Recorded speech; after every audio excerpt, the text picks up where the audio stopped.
The Watership Down podcast is intended for listeners who are familiar with the plot. There definitely will be spoilers.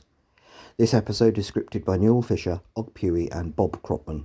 It is narrated, recorded and edited by Newell Fisher.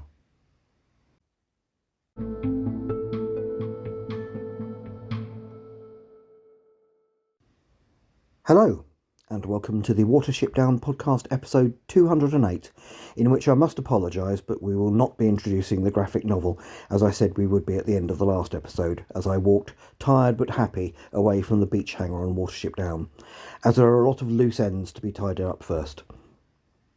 Having spent most of the last year on the biographies of the Sandalford 11, I need to make some closing comments on those, and I also need to go through a little post-game after last week's walk from Nuthanger Farm to Watership Down. So, let's get started.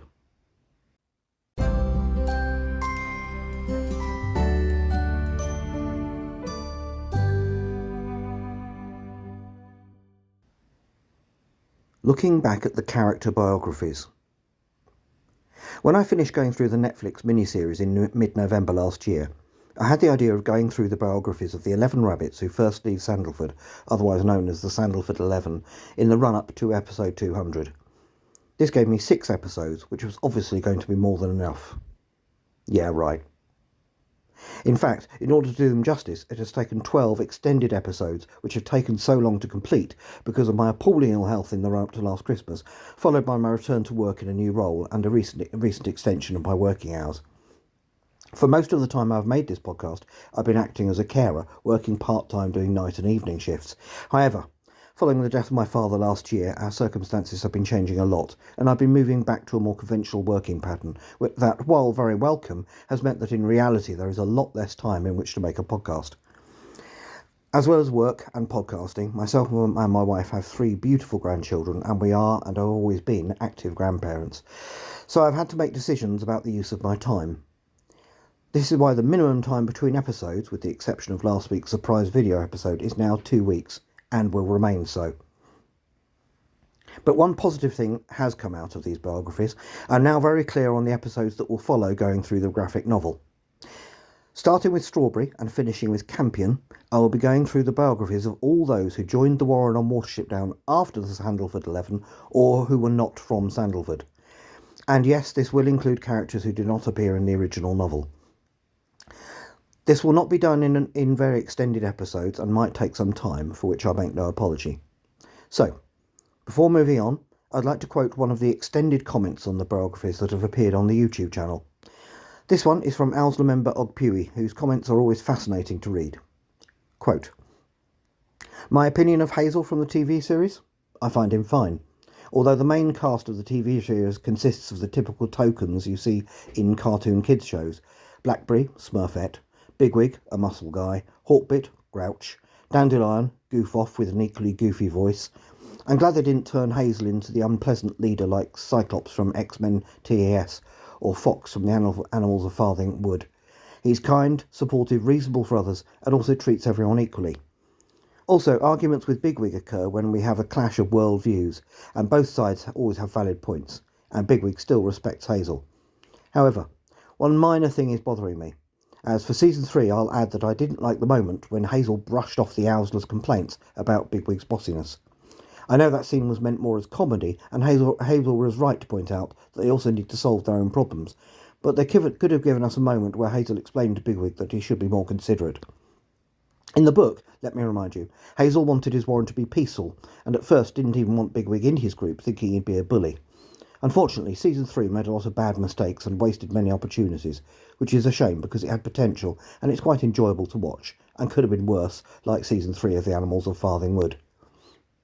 I can guess where the criticism of the Hazel Primrose romance plot connected to Efrafa comes from, and I also figure that in a children's series they couldn't make it about rescuing females. It's nice that they weren't afraid to make Hazel a father, because some producers think kids won't relate and it will age the character. And I really appreciate they didn't fall into that annoying animal cartoon trope where the boys are clones of the father and the girls clones of the mother. And instead, Hazel and Primrose's children look like they all come from one litter. Hazel from the Netflix miniseries. Oh boy. He's uncharismatic, whiny and dumb. Even Fiver, the runt and top loser of Sandalford, is more confident than him, and he has no leadership skills. No wonder Bigwig wanted to kill him. Worse still, he is also a jerk to Fiver and hits him on the head. The fact is, in the book, Hazel was so furious at his brother that he wanted to beat him up with Bigwig, but he quickly gave it up.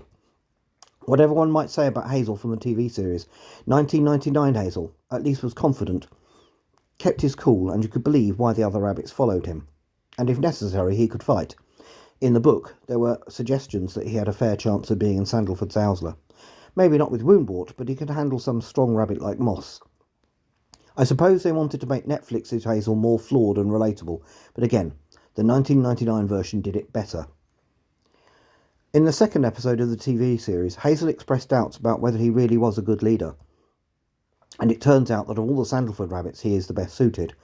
And when Hazel snapped at Fiver saying his visions don't come on command, he immediately apologised. And in the episode where they get lost in the tunnels, Hazel didn't let it show that he was also terrified, which made the audience and Hawkbit, who was completely broken down and scared, convinced of his bravery.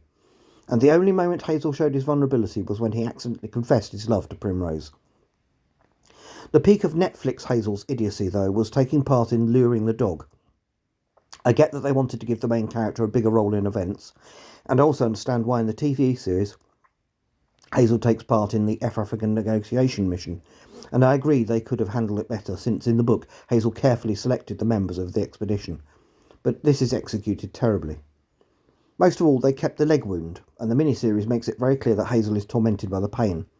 And then they have him take part in a mission where speed and strong legs are essential.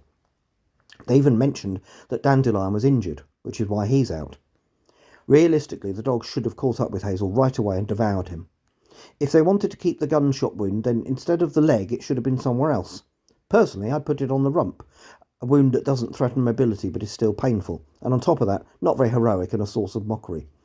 They can make it so that Hazel, despite the pain, tries not to show it, which impresses, for example, Bigwig, and stubbornly wants to take part in getting lure of the dog, even though others advise against it because he must prove as a leader.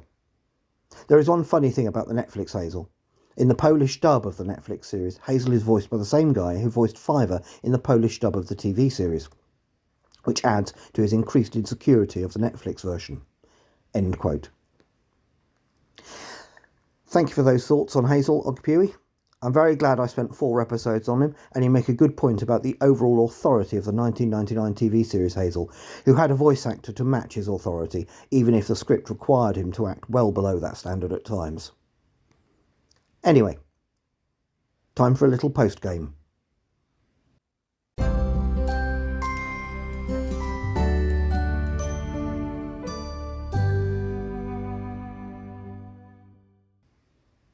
Nuthanger Farm to Watership Down post-game. It's been 2 weeks now since my latest film site visit, where I walked from Nuthanger Farm to Watership Down. So I thought it would be appropriate to give some commentary and afterthoughts on that extraordinary day. First of all, the day was planned a little bit at the last minute, and my usual preparation was lacking, which resulted in me forgetting to take my new Bluetooth mic, which would have made my voice clearer in the wind, and my spare phone, which enables me to quote from the book while filming. It was easily the most tiring site visit yet, and I'm not exactly at the peak of physical fitness at the moment. I think this shows the number of times I got names from the book wrong. These errors are corrected on screen in the film version on YouTube. Please check it out if you haven't already. Just search for the podcast channel and look up the episode. Just getting to Nuthanger Farm involved a 3-mile downhill then uphill walk from Whitehill car park before I even started, and being me, I didn't have a break before beginning with the actual walk. I think my hesitant commentary at the start reflects this. I was very excited to be able to see the granary barn still at the farm, standing on what I called stone toadstools. Of course, the proper name for these is staddlestones. For some strange reason, I didn't refer to Hazel getting shot at all while I was in the lane leading from Nuthanger Farm. Again, I can only put this down to tiredness, but I will say that I didn't see any evidence of a culvert or land drain that he could have crawled into. One possible location for one would have been at the gap in the hedges on both sides that I did point out. Walking across the field, I commented that it was in the same state as it is described in the book, but this is not quite true. In fact, in the book, the straw is still lying in rows in the field waiting to be burned. This was common practice here right up to the 1980s, and I remember it well. So Blackberry would have had some cover in the field, making his task a bit easier, assuming the rows ran north to south. I also need to thank one of the podcast Owsler's local wide patrollers for confirming the state the field was in, as I am not a fan of trampling crops. Oh yes, we have spies in the Watership Down Podcast Owsler. As for reaching the iron tree, that was just wonderful. More on this later. I had not expected getting through the belt of trees at the foot of the down to be the hardest part of the day, but it was easily the biggest challenge I have faced yet making these films. I wish in a way I'd filmed more of the difficulty I faced, but I was genuinely preoccupied with how I was going to get through to the scarp slope, and at times filming would have been practically impossible. Once on the scarp, I had a long overdue rest and readied myself for the climb, which was about as tiring as I had expected, but finding that chalky burrow halfway up was a wonderful bonus. Once on Watership Down, I had a good rest and enjoyed being back in one of my favourite places. I couldn't help myself going over some old ground from episode 108, but seeing all the trees in full leaf was fantastic. I just wish I had made a comment about being visited by Prince Rainbow when I saw one after the rain passed by. And I also wish it had occurred to me, as I walked back to my car from the beach hangar, that another episode would be necessary before starting on the graphic novel. Sorry if I've disappointed anyone. There was no bonus sight at the end of this film, as I've done in the last two films, because I was just too tired and needed to get home, but I was tempted. The thing to realise overall about the landscape the book is set in is that this is not really a touristy area of England. Were it not for the book, it would just be another working rural landscape in the south of this island of Britain. As such, there is no catering to Watership Down fandom really, beyond a few local businesses named after the Down, and a Watership Down trail promoted by Hampshire County Council. Most people in the area will probably be very surprised to learn that a certain field, or wood, or bridge, or river, or road is arguably so significant in literary history. And I can't help asking myself, is it best it stays that way? That may seem hypocritical, bearing in mind what I do, but it is an issue I ponder over from time to time, and, arguably, so I should.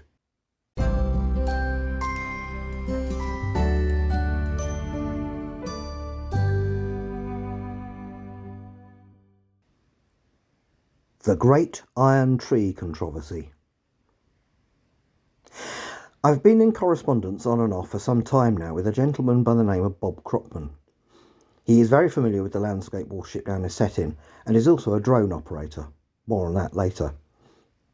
In the wake of the last episode, Bob, who is a self-confessed Watership Down landscape geek, has raised an interesting question as regards the Iron Tree. I'll let him explain in his own words. Quote, "Your photos have reminded me of a massive issue that has been bothering me since March. The Iron Tree. Which one is it? You've identified the one in the middle of the field.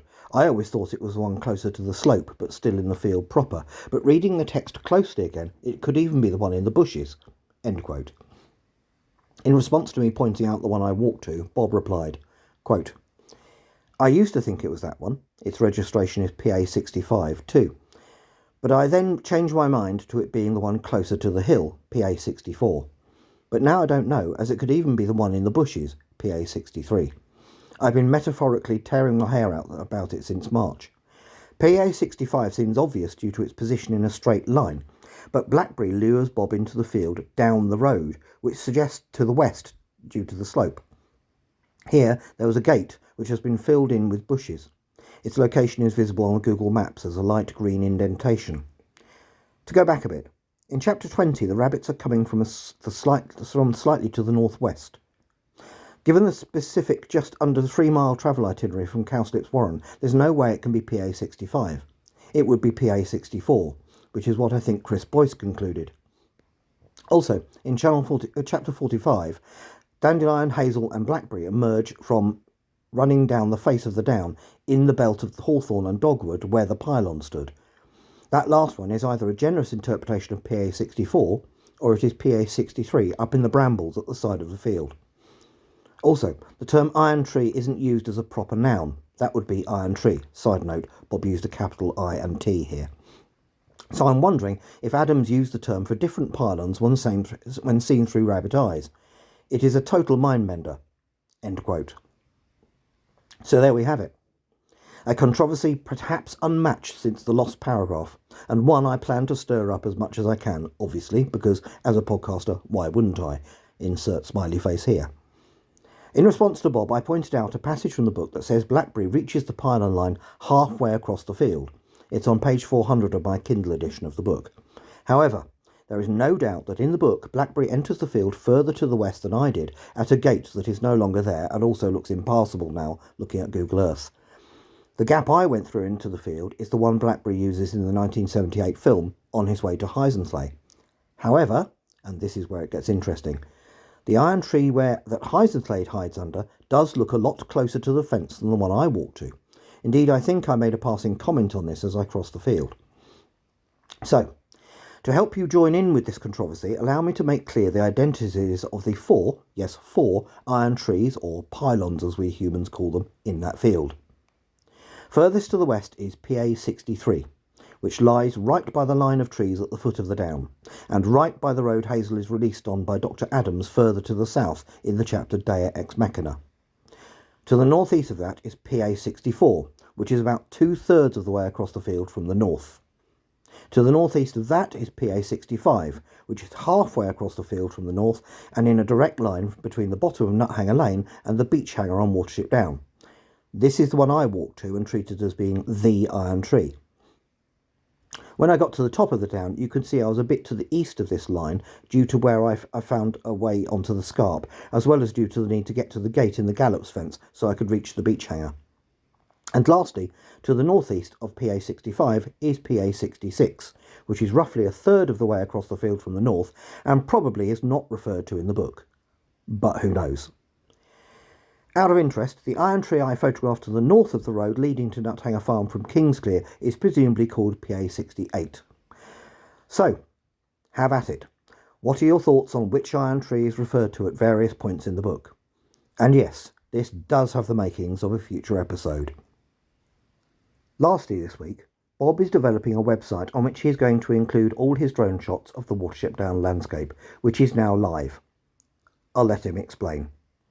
Quote, On the Real Watership Down is a new website I've published to share how the locations from the novel and 1978 film look in 2025.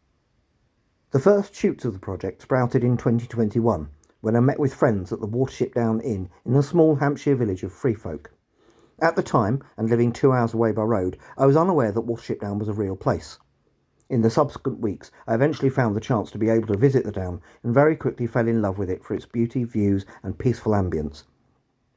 I was inspired to finally read Richard Adams' novel, though it was a slow task. I had and still have so many jarring memories of seeing the 1978 film as a 3-year-old. It may sound weak and perhaps cliched, but parts of the story have lived with me since that trip to the cinema. Reading the novel brought them back, and so I took my time, yet I learned to appreciate and enjoy such a powerful and wonderfully Southern English story. Part of the book's wonder is the real-life landscape that Adams managed to weave into his story. I was intrigued by the likes of Ephrata, Sandalford Park and the Iron Road being real places, and so I decided to start a slow, disjointed and out-of-sequence journey around the novel's locations. I went with a drone, a camera and very low expectations of what I would find. In the end, I discovered that the landscape of the novel is surprisingly similar to that of the text. Some of the agricultural buildings have gone, field boundaries have changed in some places, and a few locations are now inaccessible to the public, but overall everything is recognisable from Richard Adams' rich prose.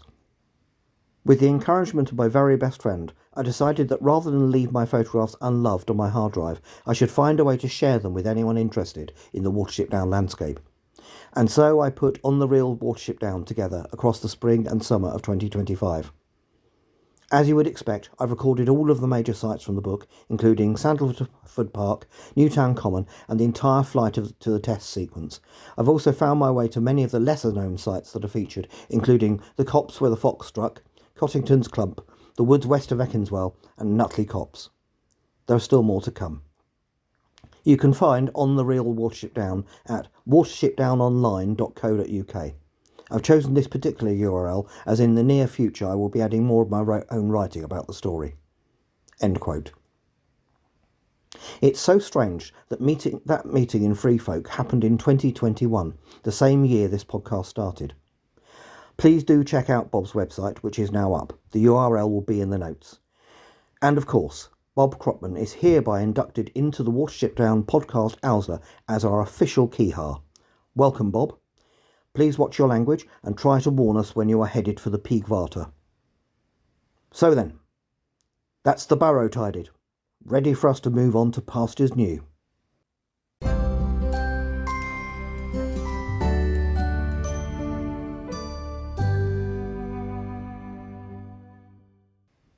Next time, for real this time, we start looking at the 2023 graphic novel.